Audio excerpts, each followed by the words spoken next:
Merci beaucoup, on est ravis d'être ici, merci pour cette invitation. Et on va effectivement, Jacques et moi, vous présenter à deux voix cet ouvrage qu'on a publié aux éditions Poiré et pour lequel on a choisi ce titre un petit peu provocateur de façon tout à fait volontaire. La concertation est-elle rentable? Environnement, conflit et participation du public. Alors, avant toute chose, il me paraît important de préciser le propos et le pourquoi de ce titre, pour ne pas se méprendre sur l'approche qui a été la nôtre. On va vous présenter un petit peu la genèse de l'ouvrage, mais dans cet ouvrage, l'idée est véritablement de questionner la pertinence d'une interrogation formulée en ces termes. La concertation est-elle rentable? La concertation devrait-elle être rentable? Est-ce que le fondement de ce type de démarche réside dans un raisonnement de ce type-là, dans un raisonnement coût-bénéfice? C'est ça qu'on a voulu questionner. Donc je pense que c'est important de le dire d'emblée. Et puis, on va donc vous présenter le plan de notre présentation, mais autre point à préciser d'emblée, c'est que nous avons utilisé dans l'ouvrage le terme de concertation dans son sens générique pour désigner l'ensemble des procédures et parfois des pratiques de concertation, participation, débat public. Vous savez qu'on a cette difficulté en France d'avoir une série de termes qui désignent souvent à la fois une procédure et une démarche, un débat public, les concertations, c'est la même chose. Donc là, il faut vraiment l'entendre dans le sens où on va l'utiliser là, dans son sens le plus générique. Donc pourquoi cet ouvrage dans un premier temps? Ensuite, on fera un focus sur quelques résultats. Donc le propos qu'on va avoir, c'est pas d'essayer de présenter l'ensemble des chapitres qui composent cet ouvrage, parce qu'il y a un ensemble de chapitres, vous allez le voir, et un ensemble d'auteurs aussi, de co-auteurs et de co-autrices qui ont contribué. Donc on ne va pas prétendre ici rendre compte de la totalité des aspects qui sont traités, mais c'est pourquoi c'est intéressant que vous ayez le sommaire sous les yeux. Et puis dans un troisième et dernier temps, on a choisi de mettre un petit peu en perspective les résultats issus de notre travail par rapport au thème de cet après-midi, et de réfléchir avec vous aux enseignements qu'on peut tirer de notre travail pour penser l'évaluation, pour penser une démarche d'évaluation de la concertation. Donc, pourquoi et comment cet ouvrage? Donc là, il revient à Jacques de vous présenter ce temps de la présentation. Bon, alors, tout a commencé vers les années 2008-2009. Moi, j'ai travaillé en fait dans une équipe à IRCA qui travaille sur le stockage des déchets. Et dans ce cadre-là, en tant qu'économiste, j'ai observé un petit peu comment ça se passait sur les territoires quand on voulait implanter ou mettre une extension dans ce genre d'ouvrage. Et comme vous le savez, du fait que les déchets, c'est une substance dont on cherche à se défaire, eh bien, les décharges, en fait, font partie des équipements qui sont localement rejetés par les populations riveraines. Et bon, ça m'intéressait un peu de voir comment ça se passait. Et donc, en découvrant un petit peu la conflictualité assez diffuse qu'a engendré ces ouvrages sur le territoire, et en voyant notamment l'énergie que mettaient les opposants dans leur lutte, mais aussi de ce fait également les porteurs de projets, je me posais la question, est-ce qu'il n'y a comme pas moyen de faire autrement que les pratiques habituelles, où en fait, notamment en termes de localisation, tout se décider en catimini dans un bureau de notaire, sans du tout faire intervenir la population locale, ni même parfois les élus locaux. Et donc après, quand ils sont les données, tout cela fait un pataquès. Donc la question se posait effectivement déjà à ce moment-là, est-ce qu'on ne ferait pas mieux de concerter? Et en tant qu'économiste aussi, j'observais que quand on faisait des analyses de bénéfices d'ouvrages techniques, cet aspect un peu de la conflictualité n'était absolument pas pris en compte dans les équations. Enfin, on faisait tout comme si on pouvait faire des beaux calculs, mais en ne tenant pas compte un peu de cet aspect social. Donc tout ça m'avait incité en fait à l'occasion d'un appel d'offres recherche de l'ADEME qui s'appelait Déchets et Société, donc de proposer un peu de réfléchir sur ces sujets-là. Et on m'avait à ce moment-là suggéré de m'associer à un politiste, et donc je suis tombé sur Cécile Gatrix. Et donc nous avons monté à deux donc, ce projet qui au départ donc, était un peu centré par rapport à ma spécialité sur les déchets, mais en fait qui est comme Cécile et elle, sciences politiques, et pas sectorielle en termes de thématiques d'application. Donc on a ouvert après le champ à plein d'autres domaines de l'environnement. Et donc, à partir de ce projet, bon, on n'a pas fait ça à deux, on a fait donc, intervenir d'autres personnes.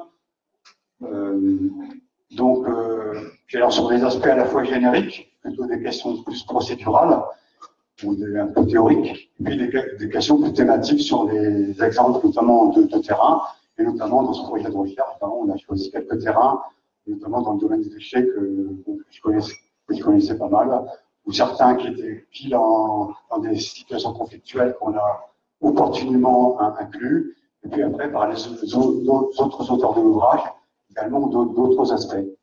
Donc, parmi les auteurs, on a notamment Rémi Barbier, qui est un sociologue, Raphaël Brett, dans le domaine du droit, Catherine Carré, géographe, Alexandre Coulondre, sociologue sur les aspects d'immobilier, Joseph Frédéric de Roubaix, notamment sur l'aspect politique, sur les aspects plus de l'eau, Cyril Fiorini, qui était un sociologue qui était stagiaire aussi avec nous, qui nous a bien aidé pour faire du travail de terrain, et également Noël Girardin, qui était également stagiaire, puis après César, avec Cécile, docteur et avocat en droit de l'environnement.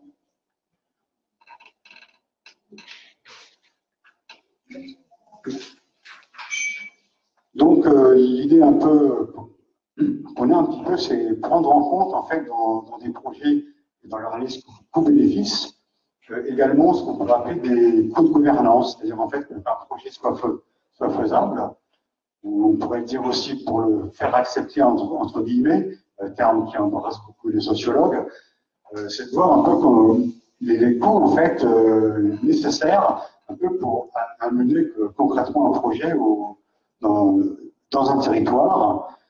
Et aussi, quand on amène un projet qui est un petit peu conflictuel, comme par exemple une décharge, bien que derrière, on sait qu'il y a des gens qui ne sont pas contents, qui vont donc lutter de différentes manières. Et en fait, cette lutte, elle peut essayer d'être incluse, pourquoi pas, dans des analyses coût-bénéfice. Donc, nous avons investigué quelques études de cas. Alors notamment donc le PRENMA, le plan régional de d'élimination des déchets ménagers et assimilés, donc tel qu'il était mis en place dans les années 2010. Un projet d'incinérateur à renouveler à Ivry-sur-Seine, qui faisait l'objet d'une commission partenariale de débat public. Un projet de décharge à Saint-Escobie qui se trouve au fin fond de l'Essonne. Et puis aussi un projet également de méthanisation à Romainville, donc là tout près de Paris. Et, voilà, donc qui concerne des projets situés. Alors que le premier est plutôt un projet de planification. Alors on se pose la question de comment est-ce qu'on peut avoir une démarche d'analyse coût-bénéfice. Peut-être certains d'entre vous connaissent, qui font partie peut-être de maître d'œuvre d'ouvrages concrets, dans le cadre un peu d'une concertation. Donc il y a certains coûts qui peuvent être assez évidents à penser, c'est tout ce qui est les coûts marchands liés à l'organisation des concertations, par exemple le fait de payer une prestation, de financer un prestataire par exemple, spécialisé sur le sujet. Il peut y avoir des coûts marchands portés par divers acteurs de leur façon de concerter. Et puis, il peut aussi y avoir des coûts marchands moins directs, mais auxquels on peut aussi penser. Et puis après, on a aussi des coûts non marchands liés par exemple, au temps passé par les différentes parties prenantes pour participer à cette concertation, que ce soit le porteur de projet ou évidemment les participants. Et un autre coût, en fait, qui n'est pas du tout négligeable, et auquel, disons que, enfin, c'est un peu une découverte pour moi de voir son importance, c'est les coûts de contentieux, donc qui sont typiquement des coûts marchands, mais qui peuvent être importants. Et la question qu'on peut se poser notamment du fait de leur importance, eh bien, si on avait concerté, est-ce qu'on pouvait éventuellement s'éviter tous ces frais d'avocats de l'environnement qui peuvent être très chers si on choisit notamment les meilleurs. Et quand il y a un avocat d'un côté, il va y avoir un avocat de l'autre côté, chez les autres protagonistes aussi, et ça peut faire très vite une escalade. On s'en est aperçu pour différents sujets. C'est très vite des centaines de milliers d'euros. Et donc, voilà, c'est quand même un enjeu pour tout le monde. Est-ce qu'on peut éviter de passer par cette phase de judiciarisation, donc qui peut être souhaitable, après tout, c'est une façon comme une autre de participer dans un débat, hein. Mais disons qu'elle est particulièrement onéreuse pour tout le monde. Et peut-être qu'on pourrait arriver à s'en passer. Bon, enfin, c'est très connu aux États-Unis qu'on dépense un argent fou dans ces phases-là. C'est moins la culture en France, mais ça arrive aussi. Et est-ce que c'est vraiment toujours souhaitable de dépenser des centaines de milliers d'euros là-dedans, même si ça enrichit des avocats? Alors, on voit rien. Donc, après, des exemples un petit peu concrets de ces différents coûts, c'est un exemple qui est donné dans le chapitre 10 de cet ouvrage, rédigé avec donc, mon collègue Rémi Barbier, avec un peu un sociologue des déchets, peut-être que certains d'entre vous connaissent, pour ceux qui connaissent plutôt les aspects déchets. On a voulu comparer un peu les coûts qu'on pouvait un peu lister entre un projet qui serait imposé, un peu, on va dire, à l'ancienne, dans le modèle décider, annoncer, défendre, et puis dans un projet qui serait plus concerté, où on prend le temps d'informer la population, de faire participer avant des thématiques éventuellement obligatoires, après qui peuvent être, dans certains cas, l'enquête publique. Donc, on imaginait un petit peu, on prend l'exemple d'un projet de décharge qui a été choisi parce que c'est celui que je connais le mieux en termes de thématique de métier. Et donc, on imagine un petit peu différents coûts de différentes phases du projet, depuis la recherche de site jusqu'à la fin un peu de la mise en place du projet. Donc, je ne vais pas détailler tout ici, mais disons qu'on peut distinguer les recherches de sites d'un côté qui vont être techniques et confidentielles, pourquoi pas sous-traiter à des bureaux d'études spécialisés, et qui font en aucun cas intervenir le territoire. Et donc, bon, on met quelques prix, alors on a mis 5 000 euros. Et puis de l'autre côté, on peut avoir des études beaucoup plus fournies, des études de contexte, qui font intervenir un côté plus social, et puis qui font concerter. Donc, du coup, c'est plus coûteux, puisque ça prend plus de temps, puisqu'il faut faire intervenir plus de gens. Donc, forcément, là, par exemple, on a mis 20 000 euros au lieu de 5 000 euros pour une simple prestation de bureau d'études purement technique, en fonction de mêmes critères géologiques. Donc, après, on peut imaginer une coalition de projets, donc un peu les acteurs qui doivent se réunir pour monter le projet, qui sont à la fois pas forcément que techniques. Et bien, du coup, le temps passé est plus faible, on a les formes de 10 000 euros. Et par contre, si la coalition de projet est plus large, en faisant intervenir typiquement des élus locaux, ça prend plus de temps. Donc là, on a mis 50 000 euros. Donc, c'est des ordres de grandeur qu'on peut donner.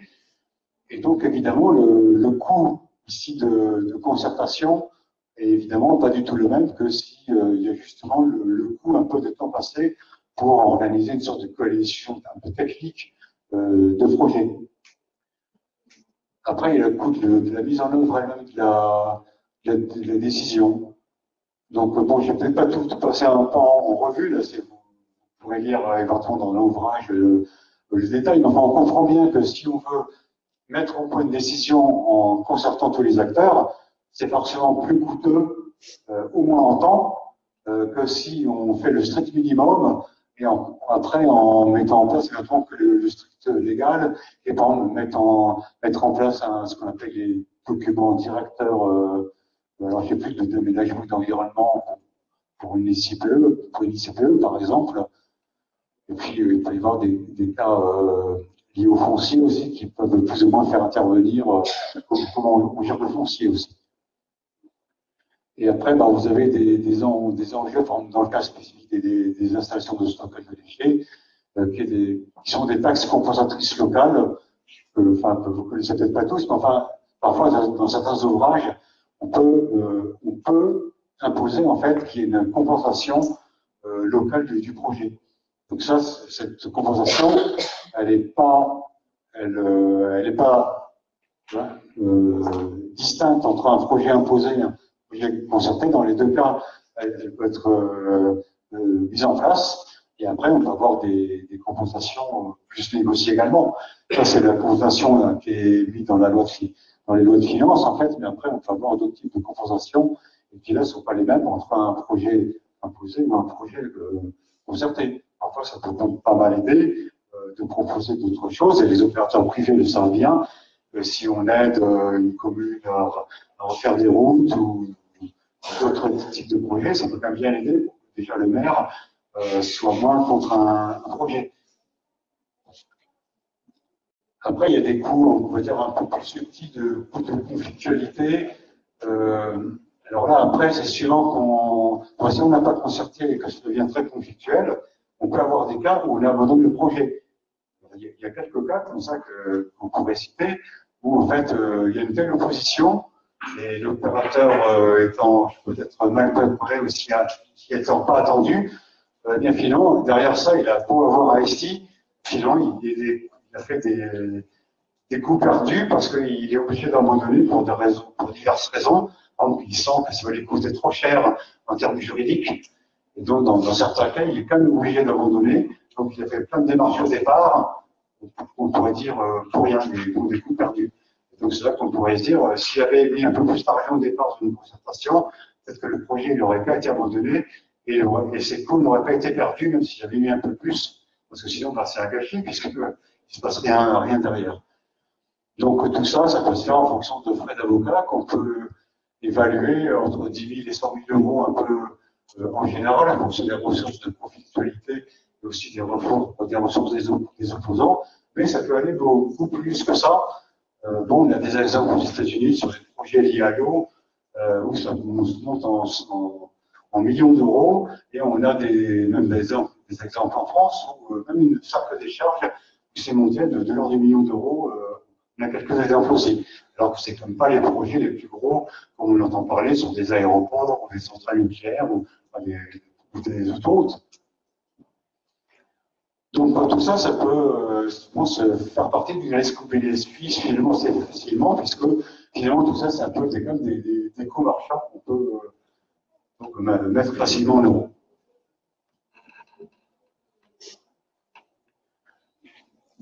Donc voilà pour un peu cette démarche un petit peu d'analyse coût-bénéfice, mais qui n'a pas pris en compte de façon explicite d'autres coûts plus subtils parce qu'ils sont moins faciles, c'est les coûts pour les participants. Quand on est concerté, eh bien, il va y avoir du temps à passer, non seulement par les opérateurs ou les prestataires, mais c'est également les participants qui vont également passer du temps, puisqu'ils vont venir en réunion par des gens, aussi des associations. Pour tous ces gens-là, le temps, même s'il n'est pas mis sous forme contractuelle, il existe quand même, puisque, au moins en termes de coût d'opportunité, puisqu'au lieu d'aller passer du temps en réunion publique quand on avait à s'occuper de son bébé ou aller faire un match de foot, donc tout le temps passé à un coût d'opportunité qui en fait une valeur. Et donc, il y a un arbitrage que les gens sont un peu obligés de faire entre leur loisir ou leur travail et le fait de lutter contre un projet. Donc, ça pose aussi un problème un peu des ressources qui est au monde associatif. Et donc, tout ça fait partie aussi de l'évolution qu'on peut avoir de l'évaluation de concertation. Alors, donc après, c'est encore à moi de parler aussi. C'est à moi. Bon, je vais te laisser, je suis un peu bavard quand même. Donc, voilà, je te laisse. Bien, donc vous avez compris qu'on a essayé d'appréhender cette question de la monétarisation des externalités de gouvernance d'une manière qui ne soit pas réductrice, qui intègre aussi la dimension non marchande et qui prenne ça aussi comme un objet à discuter. Et quand on a démarré la recherche, on s'est aussi aperçu que finalement la question des coûts de la concertation, c'était en France un point encore relativement aveugle dans les travaux de recherche, alors que dans d'autres pays, en particulier en Grande-Bretagne, hein, où il y a un think tank qui s'appelle Involve, qui avait fait un énorme travail déjà de réflexion sous cet angle-là.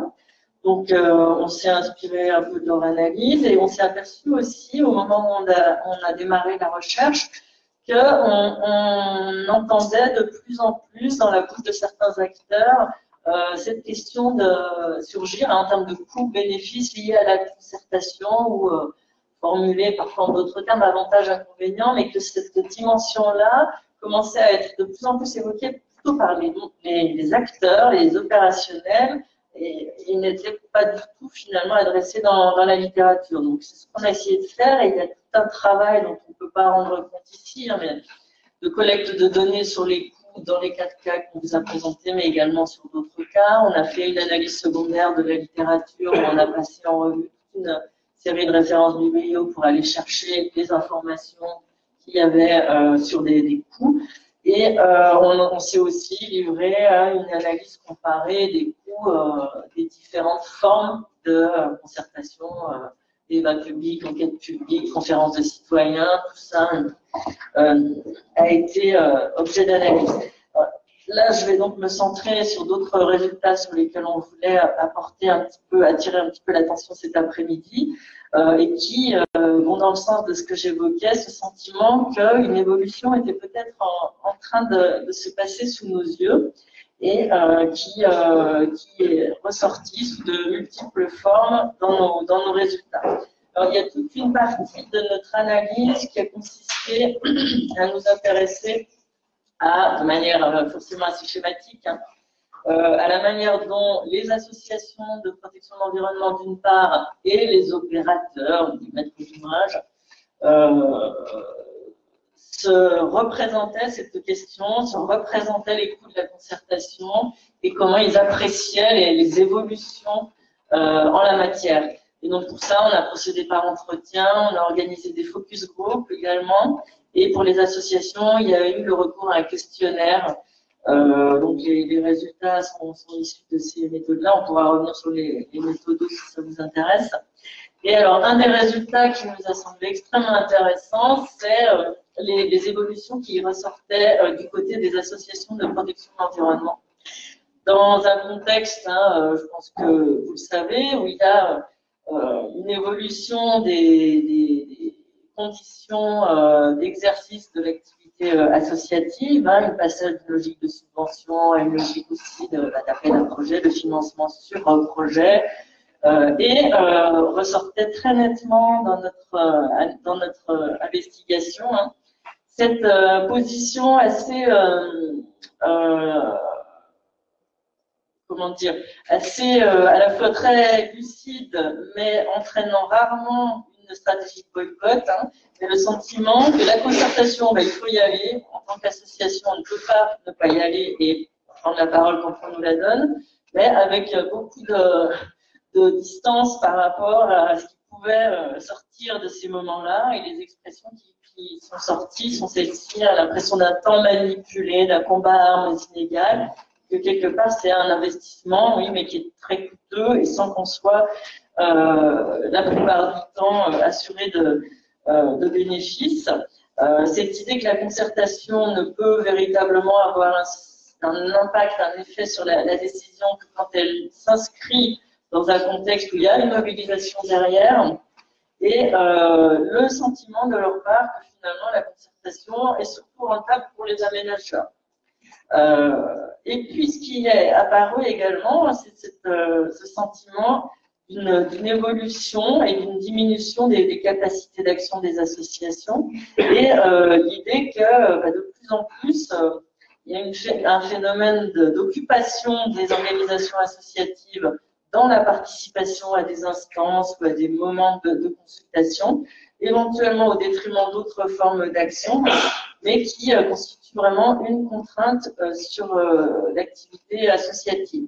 Et donc, c'était intéressant pour nous de constater que on était un petit peu à l'inverse de certaines manières de raconter la situation actuelle en mode on ne peut plus rien faire et à chaque fois il y a des opposants qui nous empêchent de réaliser les projets.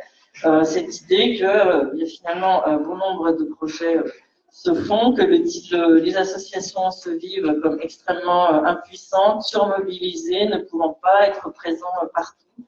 Et voilà, manque de temps, impossibilité de suivre tous les projets, c'était vraiment ça qui ressortait très fortement.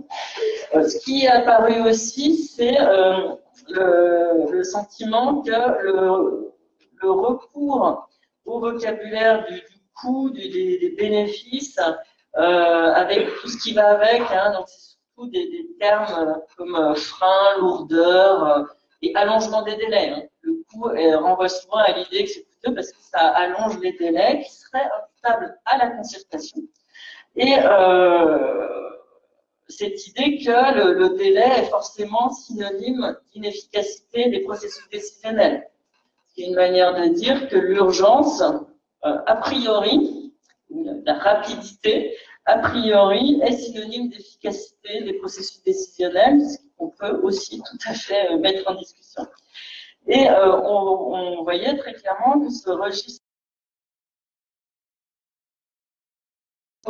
mettait en cause l'utilité des dispositifs de concertation.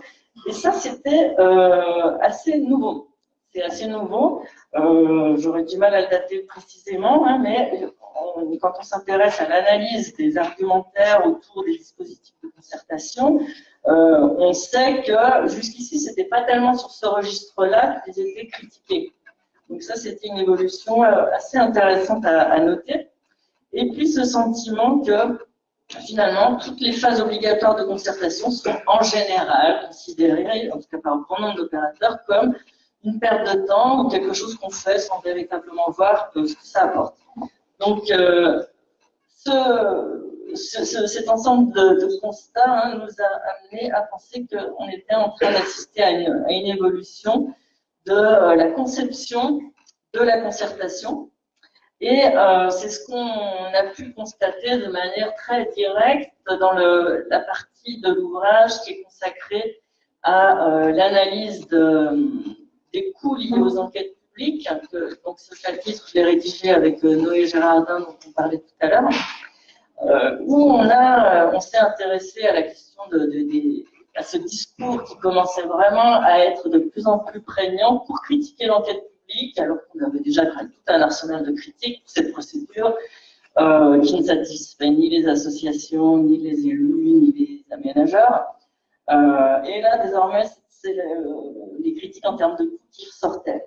Et à travers cette recherche, ce chapitre-là, on s'est aperçu d'une évolution qu'on n'avait pas forcément notée, mais qui maintenant est bien établie. C'est celle d'une...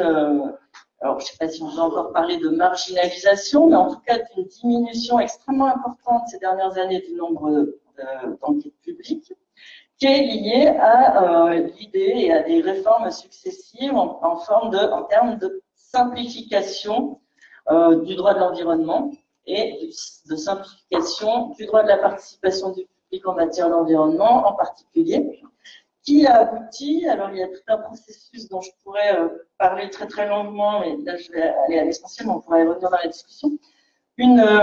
Après le Grenelle, un développement, une quasi-systématisation d'une nouvelle forme de consultation qui semble prendre de plus en plus de place et tendre à se substituer à l'enquête publique en termes de la procédure de référence, de la procédure de droit commun, pour reprendre une formule qui est celle de Yves Gégouzeau dans un des rapports qu'on a analysés. Donc, comme si voilà, le droit commun de la participation, c'était plus le modèle de l'enquête publique, mais désormais ce qu'on appelle la mise à disposition du public par voie électronique. Et cette mise à disposition du public par voie électronique, vous l'avez tous, j'imagine, observé ou pratiqué, on l'a analysé avec un point d'interrogation, mais comme une forme de démocratie participative low cost, dans le sens où, donc c'est ce que le tableau qui figure aussi dans l'ouvrage essaie de mettre en évidence, les garanties qui sont présentes pour l'enquête publique ne sont pas pour cette mise à disposition du public par voie électronique. Et ce qu'on souligne aussi dans l'ouvrage, c'est que cette tendance à passer au second plan de l'enquête publique intervient alors même qu'elle commençait, ces procédures, à être enfin modernisées, notamment du fait du travail très intéressant mené par la présidente de la Compagnie nationale des commissaires enquêteurs, Brigitte Salopin. Il y a eu toute une réflexion et la dématérialisation de l'enquête publique était amorcée. Des dispositions également, après le Grenelle, permettaient d'interrompre une enquête publique pour prendre en compte certains éléments, enfin, des évolutions qui se mettaient en place, et au même moment, on voit cette réduction du champ de l'enquête publique et développement de cette autre forme de participation. Donc l'information, vous le voyez, se fait de manière beaucoup plus confidentielle. Il faut être informé à l'avance pour être touché par l'information par voie électronique sur une consultation de ce type-là. 21 jours contre 30 jours, sachant qu'une enquête publique peut être prolongée, et surtout l'existence d'un tiers, le commissaire enquêteur ou la commission d'enquête, qui est garant du bon déroulement, qui va piloter la procédure, qui va organiser des permanences, éventuellement des réunions publiques avec un dossier où on aura registre d'observation, étude d'impact sur l'environnement, avis des personnes publiques associées, et maintenant également, très important, l'avis de l'autorité environnementale. Ça, c'est pour l'enquête publique. Et vous voyez, quand on regarde du côté consultation par voie électronique, on va avoir un projet de décision, une note explicative à laquelle on a accès par voie électronique généralement, rarement, même si ça peut être fait en format papier, et des observations du public qui se font par ce biais-là, éventuellement par voie postale, et qui sont sujets d'une opération de synthèse qui n'est pas réalisée par un tiers garant. Donc là, il y a aussi un travail intéressant à conduire d'évaluation de ces bilans des mises à disposition du public par voie électronique, puisque autant aujourd'hui les rapports des commissaires enquêteurs, donc qui comportent également un avis, sont de plus en plus cadrés, les commissaires enquêteurs sont de plus en plus formés, et donc tout ça est assez balisé. Autant pour les bilans des consultations du public par voie électronique, si certains d'entre vous ont déjà une connaissance de ce type de bilan, ça peut paraître un peu surprenant. Alors, du coup, quels enseignements tirer de tout ça pour penser l'évaluation? Alors, on constate d'une manière générale, et on l'a vu dans notre travail de recherche, même si ça tend à évoluer, mais le premier constat, c'est quand même que les évaluations des démarches de concertation restent rares. Deuxième constat, quand elles existent, elles sont bien souvent limitées à ce que Thierry appelait la dimension procédurale. Donc, on va évaluer le déroulement de la procédure ou du processus, et on va, pas souvent par manque de moyens, de recul, on ne se donne pas nécessairement les moyens de mesurer les effets, notamment sur la décision, mais on peut aussi penser identifier des effets plus larges qui peuvent être intéressants et à valoriser. Et puis, ces évaluations également, et donc on a analysé là, et là, j'ai poursuivi un petit peu le travail que j'avais présenté effectivement à Montpellier en 2010, mais on a analysé différentes grilles d'évaluation qui ont été élaborées pour regarder la place accordée aux questions de coût, de rapport coût-efficacité. Et c'est une question qui est pratiquement jamais présente dans les grilles d'évaluation. Et puis une déconnexion, la plupart du temps, par rapport aux objectifs initiaux du débat public, là au sens générique du terme, hein, mais là je fais référence aux objectifs liés à la mise en place dans notre démocratie des démarches de concertation. Les objectifs génériques, c'était quand même améliorer l'acceptabilité des décisions, éviter les conflits, renforcer du coup la légitimité des décisions et des décideurs, améliorer la prise en compte des enjeux environnementaux, donner la parole à ceux qui ne participent pas aux jeux politiques traditionnels et éventuellement ramener les citoyens aux urnes. C'est les principaux objectifs assez récurrents et assez génériques pour notre système en matière de participation du public. Et au fond, on sait que aucun de ces effets attendus n'est documenté en pratique. Quasiment aucun de ces effets, puisque le développement de la concertation permet-il de limiter les inégalités de participation, à part de quelques très rares cas qu'on peut citer, comme certaines expériences de budget participatif, plutôt au Brésil qu'en France. Mais on a une participation très inégalement répartie, un public qui est toujours difficile à mobiliser ou à fidéliser. Les participants présents sont rarement les participants souhaités. Et il y a des publics qu'on n'arrive jamais à toucher, mais on continue néanmoins à se fixer ça comme objectif. Et donc on a plutôt le sentiment qu'on reproduit les inégalités de participation qu'on connaît, qui sont déjà présentes en termes de participation électorale, plutôt que l'inverse. Donc tout ça est bien connu, mais c'est important de montrer comment, pour chacun de ces objectifs, est-ce que la concertation, le débat public permettent de ramener les citoyens aux urnes. Ça, c'était au moins dans les années 90, c'est vieux, hein, c'était ce qui revenait dans la bouche de certains parlementaires, promouvant la concertation et la démocratie participative comme réponse à la crise de la démocratie représentative qui se manifeste par l'abstention. Il y avait cette idée-là. Bon, je crois que ça, il n'en est plus trop question. Et la rentabilité politique, au sens de est-ce que pour un élu, on maximise ses chances d'être élu si on fait beaucoup de concertation, rien ne permet de le dire, rien ne permet de dire le contraire, mais rien ne permet d'établir. Ce qu'on peut établir, c'est que le débat public ne permet pas forcément de renforcer la légitimité des décisions. Alors là, je parle spécifiquement de la procédure du débat public, puisque si on regarde dans le petit livre noir des grands projets inutiles et imposés du célèbre Camille, donc dans l'édition 2014, il faudra que j'actualise avec la dernière, les 25 projets classés GP2I, 15 avaient été soumis à un débat public. Donc, gain de légitimité du fait du débat public, pas évident.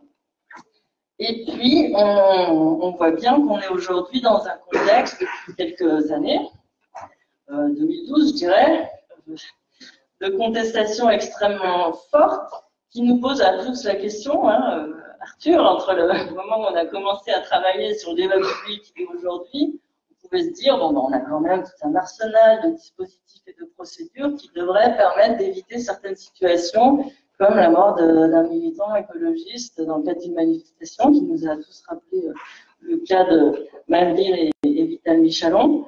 Comment se fait-il qu'on en soit encore là? Et donc, tout ça nous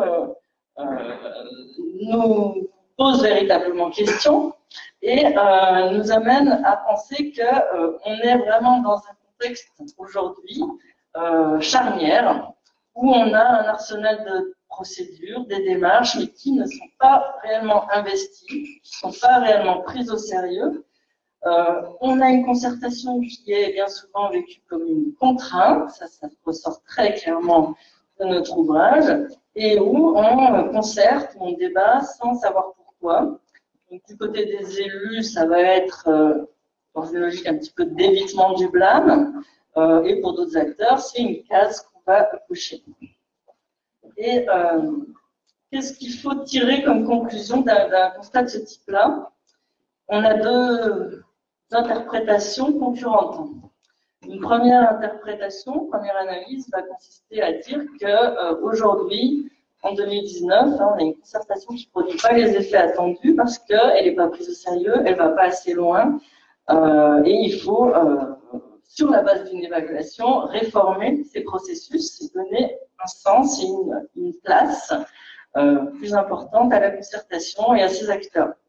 Mais il y a une deuxième analyse concurrente qui dirait comme conclusion que là, et non pas le concertation, ne permet pas de produire les effets attendus, donc ça coûte de l'argent et on ne sait pas très bien à quoi ça sert. C'est une contrainte supplémentaire, c'est potentiellement un frein au développement économique et donc il faut assouplir et simplifier tout ça.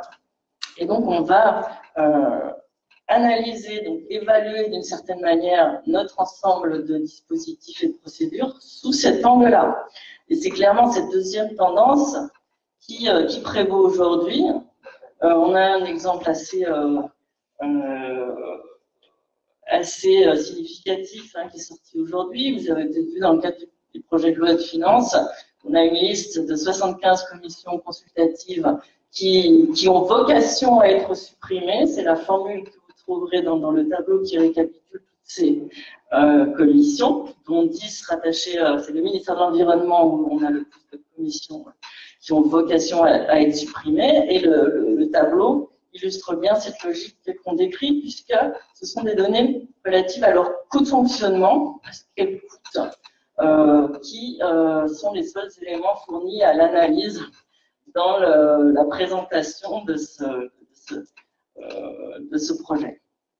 Alors, que faire? Donc, là, je me répète un petit peu, mais pour terminer, si j'ai encore 5 minutes, oui. Donc, je peux respirer et même voir.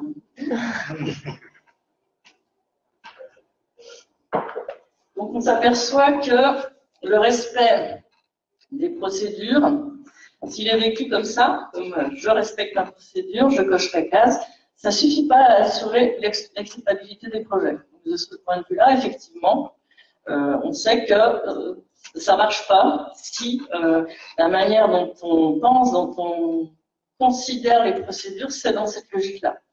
Et une stratégie de concertation, en tout cas c'est notre conviction, elle ne peut pas apporter ses fruits si elle est vécue dans cette logique-là. Et d'où l'intérêt et la nécessité à notre sens, des démarches d'évaluation prises au sérieux elles aussi, puisque c'est sur cette base-là qu'on va pouvoir définir une stratégie commune autour d'objectifs qui soient définis, qui soient partagés, et qu'on puisse évaluer selon des critères de réussite qui sont établis en amont. Et les pistes qu'on vous proposerait pour penser une démarche d'évaluation d'un dispositif de concertation, on a essayé de les récapituler avec Jacques. Donc c'est vraiment réfléchir à la question de la temporalité et prendre en compte, c'est pas la dimension procédurale ou les effets, c'est les deux. Et les effets au sens large, et là je vous renvoie à une des références qui traite le mieux la question de la mesure des effets selon moi, et qui intègre les effets sur la décision, mais aussi d'une manière plus large, les effets sur les conceptions respectives du public, des opérateurs concernant la concertation.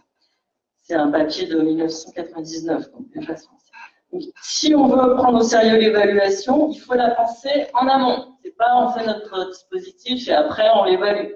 Il faut prévoir les moyens qui sont consacrés. Et on est convaincu qu'en réfléchissant à l'évaluation en amont, c'est de cette manière-là qu'on peut clarifier et définir collectivement, au fond, quels sont les objectifs. Qu'est-ce qu'on peut attendre raisonnablement, qu'est-ce qu'on ne peut pas en attendre de la démarche de concertation. Et est-ce qu'on est en mesure de définir des critères de réussite qui soient communs ou pas? Parce que ça peut aussi aboutir à expliciter des critères de réussite pour certaines associations par rapport à des élus ou des aménageurs, enfin, les différents acteurs de la concertation n'ont pas nécessairement les mêmes critères de réussite. Ce qui est échec ou coût pour l'un peut être bénéfice pour l'autre. Donc pour moi, c'est une des principales limites à l'idée de vouloir penser un cadre universel d'évaluation des démarches. Selon les acteurs, les critères sont bien évidemment pas les mêmes. Ceci dit, on peut tenter de définir en commun, c'est le travail qui avait été mené par Stéphanie Antoine pour concevoir l'évaluation des débats publics de la CNDP. Il avait fait tout un travail de collecte des points de vue des différents acteurs du débat public pour voir s'il était possible de définir des critères de réussite communs. Donc ce travail de réflexion autour de l'évaluation en amont, il est vraiment très intéressant puisqu'il peut aussi permettre de maximiser les chances de réussite du processus lui-même, puisqu'on aura pris ce temps de réflexion et de tentative de mettre en commun de ce qu'on attend. Et qu'est-ce qui permettrait de dire, OK, on a réussi, on a atteint ces objectifs. Bien évidemment, en lien avec notre ouvrage, il faut prendre en compte les différentes catégories de coûts, mais sans les prendre en compte d'une manière réductrice. Donc, prendre en compte les coûts pour l'ensemble des protagonistes, donc une comptabilité analytique. Il faut réfléchir à qui supporte les coûts et qui engrange les bénéfices, sinon ça n'a pas de sens. Et cette dimension des coûts, ça doit être une dimension parmi d'autres. Le sens et la pertinence d'une démarche de concertation ne saurait se réduire à cette seule dimension. Donc ça, c'est important d'insister là-dessus avec un titre comme le nôtre, pour qu'il n'y ait pas comme celui de notre ouvrage, pour qu'il n'y ait pas de malentendu sur notre état d'esprit. Et donc, en conclusion, je voulais partager l'analyse que je fais à l'issue de ce travail à l'heure où je vous parle. Donc, c'est une conclusion qui n'engage que moi, même si je pense que Jacques s'y retrouve largement. Je pense qu'on est en train d'assister à un tournant, un changement de contexte, une forme de crise d'un certain état de la démocratie participative. J'avais l'habitude d'enseigner à mes étudiants jusque-là comment on a une conception très stricte de la représentation politique qui prévaut jusqu'au début des années 70 et comment à partir des années 70, années 80 surtout et jusqu'au début des années 2000 je dirais, j'avais l'habitude d'expliquer qu'on a la mise en place d'un contexte participationniste qui est caractérisé par l'idée d'une crise de la démocratie représentative, la valorisation de l'idée de participation du citoyen ordinaire à la décision publique, qui n'était pas du tout présente pendant toute une partie de notre Ve République, un changement de conception de l'intérêt général, qui est de moins en moins conçu comme devant être dit par l'État, mais de plus en plus comme devant être co-construit, et c'est la théorie du bilan Aréville, Nouvelle-Lillès, 1971, et un changement donc de conception du citoyen qui est plus vu comme incompétent, mais qui a à la fois le souhait et les compétences, les capacités de nourrir lui aussi les processus décisionnels et donc multiplication des temps participatifs que vous connaissez, qui s'inscrivent dans notre droit pendant les années 80, 90 et au-delà. Il me semble que depuis une quinzaine d'années, et c'est ce que moi je retiens vraiment de cette recherche et que je n'avais pas nécessairement perçu auparavant, on est vraiment en train de rentrer dans un autre contexte. Je le daterai, mais même si c'est tout à fait discutable, à 2007-2008. Favorisé par un contexte de crise économique et financière, sans doute, mais juste après Grenelle, en gros, une forme de changement de paradigme qui se traduit par un rétrécissement, un resserrement de l'envergure des dispositifs, donc une forme de contraction du champ de la participation, qui renvoie à ce que je vous disais tout à l'heure, la diminution du nombre des enquêtes publiques, l'expérimentation en cours de leur dématérialisation totale dans 2 régions, mais aussi toute une série de réglementations éparses, prises en ordre dispersé dans différents textes, et qui abaissent toute une série de seuils qui font que les études d'impact ne seront pas nécessaire donc pas d'enquête publique, une évolution aussi de la réglementation en matière d'ICPE qui a abouti à la catastrophe que l'on sait récemment, et un mouvement de modernisation au nom de la simplification, mais qui pour moi aboutit plutôt à une complexification du paysage participatif, c'est-à-dire que la simplification du droit de l'environnement, la simplification du paysage participatif, hein, quand on parle simplification, je pense qu'il faut toujours se demander pour qui on simplifie.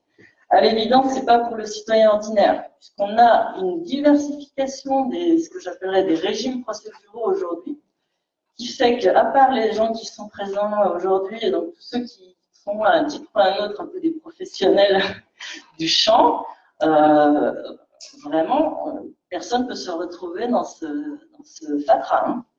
Donc, régime du cas par cas pour les études d'impact, dès qu'on aura une enquête publique, dès qu'on aura une mise à disposition, tout ça a été déjà extrêmement simple auparavant, des évolutions aussi en termes de débat public. Donc, une complexification hein, de ce paysage-là du fait de ces réformes au nom de la modernisation ou de la simplification. Donc, je passe sur ce tableau où j'essaie de récapituler comment se met en place cette politique de simplification. Si ça vous intéresse, vous le trouverez dans un article que j'ai fait dans la Revue française d'administration publique, Moderniser un droit moderne. Donc, on voit que c'est une politique qui n'est pas propre au présent gouvernement, hein, qui s'enclenche en gros après le Grenelle, fortement, et qui va, alors qu'elle avait épargné le secteur de l'environnement, va le toucher de plus en plus à partir de 2012, les États généraux de la modernisation du droit de l'environnement. Et donc, on a quand même un ensemble de tendances qui me semblent assez préoccupantes. On a une banalisation du recours à des ordonnances pour réformer des dispositifs de démocratie environnementale. Pas que ce secteur-là d'ailleurs. On a un développement quand même aussi assez général de discours qui tendent à disqualifier tout un ensemble de procédures et d'institutions existantes et de plus en plus des démarches ad hoc conçues en dehors des procédures et des institutions existantes. Donc là, je pense typiquement, là pour le coup, je pense quand même à de l'actualité assez récente hein, et des formes de consultation diverses, que ce soit sur les pesticides ou que ce soit le grand débat national ou certaines conventions de citoyens, des initiatives où on prétend instaurer un dialogue direct avec les citoyens en court-circuitant la société civile organisée et sans cadre finalement défini. Donc, et puis, des registres argumentatifs qui sont ceux qu'on a vus avec ce travail et l'ouvrage qu'on vient de vous présenter, hein, où ben voilà, le critère, l'étalon de mesure qui semble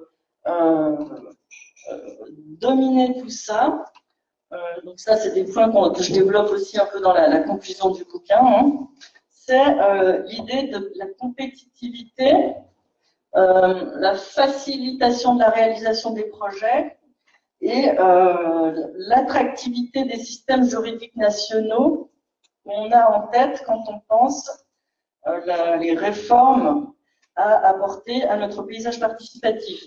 Et ça, alors, il faudrait pouvoir avoir plus de temps pour en parler, hein, mais ça renvoie à toute une série d'incitations sur le plan international, notamment l'OCDE émet toute une série d'expertises et de recommandations dans ce sens-là, hein, pour produire de la smart regulation.